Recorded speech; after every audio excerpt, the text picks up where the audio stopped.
Hello friends, welcome to my channel. ನಾವು ಇವತ್ತು ಕನ್ನಡ ವ್ಯಾಕರಣದ ಮುಂದುವರೆದ ಭಾಗವನ್ನು ನೋಡೋಣ. ಭಾಷೆಯ ಹಿನ್ನೆಲೆಯಲ್ಲಿ ಸಂಧಿಯನ್ನು ಎರಡು ಪ್ರಕಾರಗಳಲ್ಲಿ ವಿಂಗಡಿಸುತ್ತೇವೆ. ಒಂದು ಕನ್ನಡ ಸಂಧಿ, ಎರಡು ಸಂಸ್ಕೃತ ಸಂಧಿ. ಮೊದಲನೆಯದಾಗಿ ಕನ್ನಡ ಸಂಧಿ ಬಗ್ಗೆ ನೋಡೋಣ.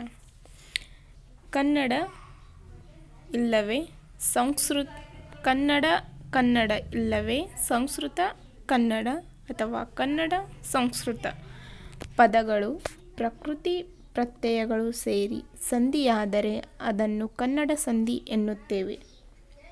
ಎರಡನೆಯದು ಸಂಸ್ಕೃತ ಸಂಧಿ. ಸಂಸ್ಕೃತಕ್ಕೆ ಸಂಸ್ಕೃತ ಪದಗಳು ಸೇರಿ ಸಂಧಿಯಾದರೆ ಅದನ್ನು ಸಂಸ್ಕೃತ ಸಂಧಿ ಎನ್ನುತ್ತೇವೆ.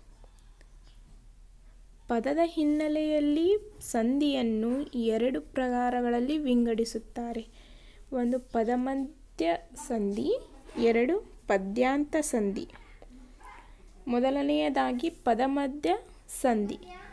ಪ್ರಕೃತಿ ಪ್ರತ್ಯಯಗಳ ಮಧ್ಯ ಸಂಧಿ ನಡೆದರೆ ಅದನ್ನು ಪದಮಧ್ಯ ಸಂಧಿ ಎನ್ನುತ್ತೇವೆ. ಉದಾಹರಣೆಗೆ, ತೋಟ ಪ್ಲಸ್ ಅನ್ನು ತೋಟವನ್ನು, ಮನೆ ಪ್ಲಸ್ ಅನ್ನು ಮನೆಯನ್ನು. ಎರಡನೆಯದು ಪದ್ಯಾಂತ ಸಂಧಿ. ಒಂದು ಪದದ ಕೊನೆಗೆ ಸಂಧಿ ನಡೆದರೆ ಅದನ್ನು ಪದ್ಯಾಂತ ಸಂಧಿ ಎಂದು ಕರೆಯುತ್ತೇವೆ. ಉದಾಹರಣೆಗೆ, ಈಶ್ವರನ ಪ್ಲಸ್ ಒಲವು ಈಶ್ವರನೊಲವು, ಮಾನವ ಪ್ಲಸ್ ಊರು ಮಾವನೂರು, ಶಾಲೆಯಲ್ಲಿ ಪ್ಲಸ್ ಇಲ್ಲ ಶಾಲೆಯಲ್ಲಿಲ್ಲ. ನೆಕ್ಸ್ಟ್, ಕನ್ನಡ ಸಂಧಿ. ಕನ್ನಡ ಸಂಧಿಗಳು ಎಂದರೇನು? ಎರಡು ಕನ್ನಡ ಪದಗಳು ಅಥವಾ ಒಂದು ಕನ್ನಡ ಪದ ಇನ್ನೊಂದು ಸಂಸ್ಕೃತ ಪದಗಳು ಸೇರಿ ಆಗುವ ಸಂಧಿಯನ್ನು ಕನ್ನಡ ಸಂಧಿ ಎಂದು ಕರೆಯುತ್ತೇವೆ. ಕನ್ನಡ ಸಂಧಿಯಲ್ಲಿ ಎಷ್ಟು ಪ್ರಕಾರಗಳು? ಅವು ಯಾವುವು? ಎರಡು ಪ್ರಕಾರಗಳು. ಒಂದು ಸ್ವರ ಸಂಧಿ, ಎರಡು ವ್ಯಂಜನ ಸಂಧಿ. ಈಗ ಸ್ವರ ಸಂಧಿ ಬಗ್ಗೆ ಡೀಟೇಲ್ ಆಗಿ ನೋಡೋಣ. ಲೋಪ ಸಂಧಿ. ಸ್ವರದ ಮುಂದೆ ಸ್ವರವು ಬಂದು ಸಂಧಿಯಾಗುವಾಗ ಪೂರ್ವ ಮಧ್ಯದ ಅಂತ್ಯಸ್ವರವು ಲೋಪವಾದರೆ ಅದನ್ನು ಲೋಪ ಸಂಧಿ ಎನ್ನುತ್ತಾರೆ ಅಥವಾ ಸ್ವರಲೋಪ ಸಂಧಿ ಎಂದು ಕರೆಯುತ್ತಾರೆ. ಉದಾಹರಣೆಗೆ, ದೇವರು ಪ್ಲಸ್ ಇಲ್ಲ ದೇವರಿಲ್ಲ, ನೆನಪು ಪ್ಲಸ್ ಇಲ್ಲ ನೆನಪಿಲ್ಲ, ಪ್ರೀತಿ ಪ್ಲಸ್ ಇಸು ಪ್ರೀತಿಸು, ದ್ವೇಷ ಪ್ಲಸ್ ಇಸು ದ್ವೇಷಿಸು, ನಿಮ್ಮ ಪ್ಲಸ್ ಊರು ನಿಮ್ಮೂರು, ಯಾವ ಪ್ಲಸ್ ಊರು ಯಾವೂರು, ನಾನು ಪ್ಲಸ್ ಅಲ್ಲಿ ನಾನಲ್ಲ, ದೇವರು ಪ್ಲಸ್ ಇಗೆ ದೇವರಿಗೆ, ಊರು ಪ್ಲಸ್ ಊರು ಊರೂರು, ಉಸಿರು ಪ್ಲಸ್ ಇಡು ಉಸಿರಾಡು, ಬಲ್ಲೆನು ಪ್ಲಸ್ ಎಂದು ಬಲ್ಲೆನೆಂದು, ಮಾತು ಪ್ಲಸ್ ಅಂತು ಮಾತಂತು, ಸಂಪನ್ನೂರು ಪ್ಲಸ್ ಆದ ಸಂಪನ್ನರಾದ. ಇವೆಲ್ಲವೂ ಲೋಪ ಸಂಧಿಗೆ ಉದಾಹರಣೆಗಳು. ಇಲ್ಲಿ ನೆನಪು ಪ್ಲಸ್ ಇಲ್ಲ ನೆನಪಿಲ್ಲ. ಇಲ್ಲಿ ನೆನಪು ಊ ಇದೆ, ಇಲ್ಲ ಈ ಇದೆ. ಸ್ವರದ ಮುಂದೆ ಸ್ವರ ಬಂದರೆ ಅದು ಲೋಪ ಸಂಧಿ. ನೆಕ್ಸ್ಟ್, ಆಗಮ ಸಂಧಿ. ಆಗಮ ಎಂದರೆ ಪದಕ್ಕೆ ಹಾನಿ ಇಲ್ಲದೆ ಒಂದು ವರ್ಣ ಬಂದು ಸೇರುವುದು.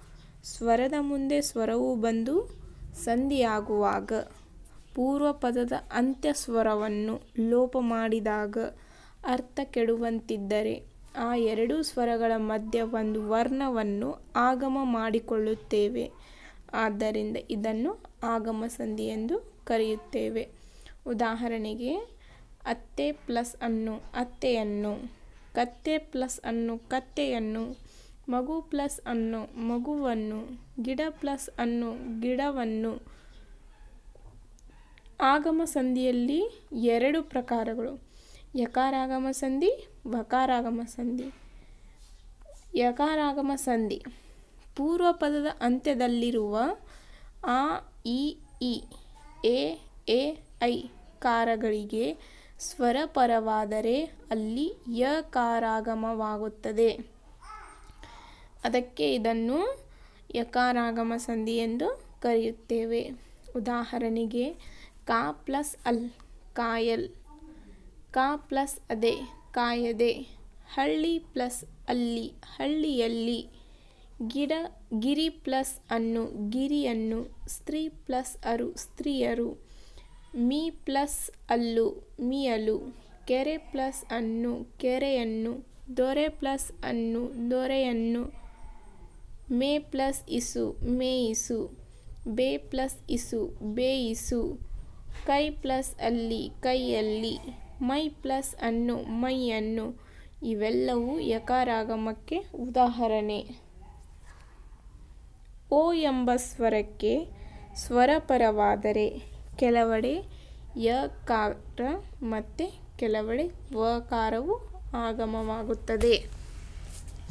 ಜೋ ಪ್ಲಸ್ ಎಂದು ಜೋಯೆಂದು, ಗೋ ಪ್ಲಸ್ ಅನ್ನು ಗೋವನ್ನು. ನೆಕ್ಸ್ಟ್ ವಕಾರಾಗಮ ಸಂಧಿ. ಪೂರ್ವಪದದ ಅಂತ್ಯದಲ್ಲಿರುವ ಉ ಉ ಐ ಕಾರಗಳಿಗೆ ಸ್ವರಪರವಾದರೆ ಅಲ್ಲಿ ವಕಾರಾಗಮವಾಗುತ್ತದೆ.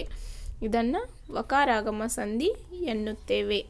ಉದಾಹರಣೆಗೆ ಮಗು ಪ್ಲಸ್ ಇಗೆ ಮಗುವಿಗೆ, ಹಸು ಪ್ಲಸ್ ಅನ್ನು ಹಸುವನ್ನು, ವಿದು ಪ್ಲಸ್ ಇಲ್ಲದಿರುಳ್ ವಿದುವಿಲ್ಲದಿರುಳ್, ಶತ್ರು ಪ್ಲಸ್ ಅನ್ನು ಶತ್ರುವನ್ನು, ಹೂ ಪ್ಲಸ್ ಇಗೆ ಹೂವಿಗೆ, ಮಾತೃ ಪ್ಲಸ್ ಅನ್ನು ಮಾತೃವನ್ನು, ಪಿತೃ ಪ್ಲಸ್ ಅನ್ನು ಪಿತೃವನ್ನು, ಭಾತೃ ಪ್ಲಸ್ ಅನ್ನು ಭಾತೃವನ್ನು.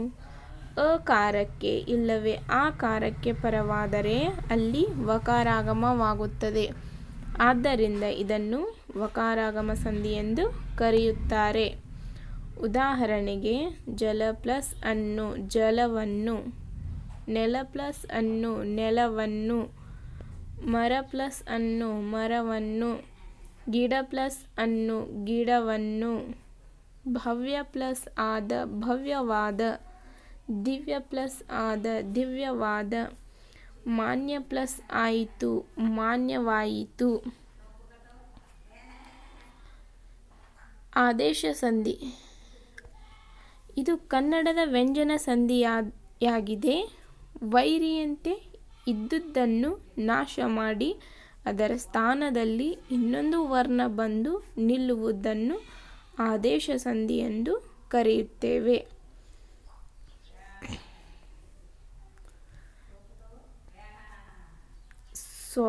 ಟೆಕ್ನಿಕಲ್ ಇಶ್ಯೂ ಆಗಿದೆ.